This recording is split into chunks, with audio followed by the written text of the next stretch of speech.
Suñu Presse à la présentation, Mam Anta Diamé. Bonjour, la consultation en vue de la fixation de la date du scrutin présidentiel et d'autres sujets liés à cette élection sont les sujets traités par les quotidiens de ce lundi. Macky Sall entame ses consultations, annonce le quotidien, ajoutant que les électeurs seront édifiés à l'issue de ces échanges concernant la date de l'élection de son successeur. Vox Populi relève la cacophonie dont l'élection est l'objet.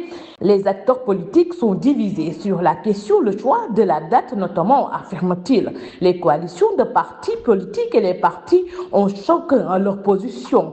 Le camp du candidat de l'opposition, Bassirou Diomaye Faye, proposant par exemple la date du 2 avril. L'ancien ministre Elhadji Malick Gakou, l'un des prétendants à la succession de Macky Sall, suggérant de tenir le vote le 3 mars prochain, présidentiel 2024. La concertation en marche, annonce le journal Enquête en mettant en exergue à l'aide d'une photo les principaux acteurs des concertations en vue de la fixation de la date du scrutin. Macky Sall, l'opposant Ousmane Sonko, les médiateurs Pierre Atepa Goudiaby et Alioune Tine.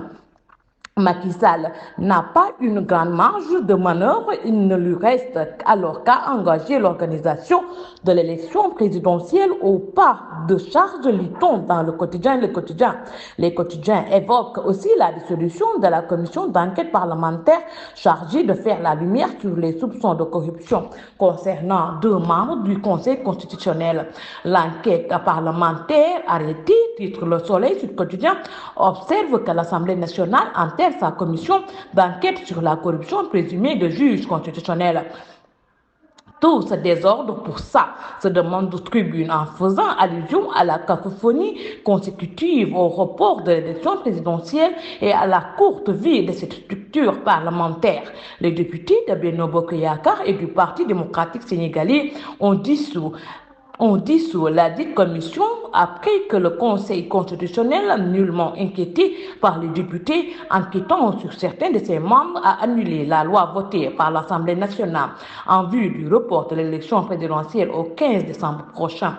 Sud Quotidien évoque la marche silencieuse et pacifique tenue samedi à Dakar par l'opposition et la société civile en guise de protestation contre le report du scrutin.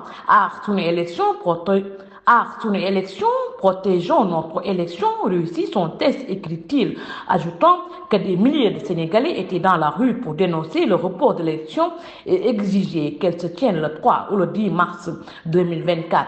Les journaux évoquent en même temps le rang du Sénégal dans un classement de la Banque africaine de développement, le Sénégal parmi les 20 premiers pays du continent en termes de croissance économique. Le Soleil, il s'agit de prévisions économiques pour l'année en cours. Le Sénégal est deuxième derrière le Niger, selon le Soleil. Bonne lecture et bonne journée. Suñu Presse vous a été offert par l'Agence sénégalaise de la reforestation et de la Grande Muraille Verte.